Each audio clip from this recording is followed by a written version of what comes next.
পর পুর বোর্ডে একেবারে ভোল বদল হতে চলেছে। আর এই রকম অবস্থায় এর আগে দেখেছিলাম হালিশহর খালি শহর হয়ে গিয়েছিল, ভাটপাড়াতেও ভরাডুবি। ভাটপাড়ায় তৃণমূল কাউন্সিলররা পদত্যাগ করেছেন, 30 জন কাউন্সিলর পদত্যাগ করেছেন একসঙ্গে। পদত্যাগ করলেন চেয়ারম্যান রেবা রাহাও। 35 কাউন্সিলরের মধ্যে 30 কাউন্সিলরের পদত্যাগ, 35 জন জনপ্রতিনিধির মধ্যে প্রয়াত, দুই কাউন্সিলর, 3 কাউন্সিলর ইস্তফা না দিলেও পুর পরিষেবায় ধাক্কার আশঙ্কা।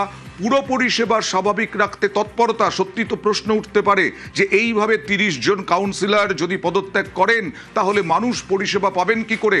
কিন্তু আধিকারিকদের নজরদারিতেই ভাটপাড়া পুরসভায় পুর পরিষেবা চলবে বলে জানানো হয়েছে এবং ভাটপাড়া ও জগদ্দলের বিধায়ক থাকছেন এই নজরদারিতে, ভাটপাড়া পুরসভার নজরদারিতে। बोर्ड तो ईओ एफओ চালায়, বোর্ড তো পৌরসভা যা পলিটিক্যাল পার্টি লোকেরা থাকে তার একটা আবরণ আছে, কিন্তু কাজ তো ইও এফওরা করে, সরকারি অফিসাররা করে, ওরা তো আছে, ওদেরকে ফ্রি হ্যান্ড দেওয়া হয়েছে, তারা পরিষেবা যাতে বাধিত না হয় তারা কাজ করবে। আমরা কোনো দলে আনবো না। আর কি মুখে ওদেরকে দলে আনবো?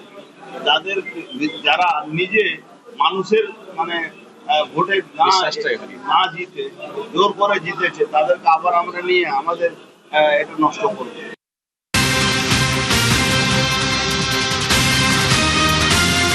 আর এর আগে যেটা বলছিলাম, হালিশহর হয়ে গিয়েছিল খালি শহর। হালিশহরে তৃণমূলের গৃহদাহ। 20 মে হালিশহরের তৃণমূল কাউন্সিলররা গণ ইস্তফা। বিরোধী শূন্য হালিশহর, সেখানেই পুরসভায় ভাঙন। 23 তৃণমূল কাউন্সিলরের মধ্যে 16 জনেরই ইস্তফা।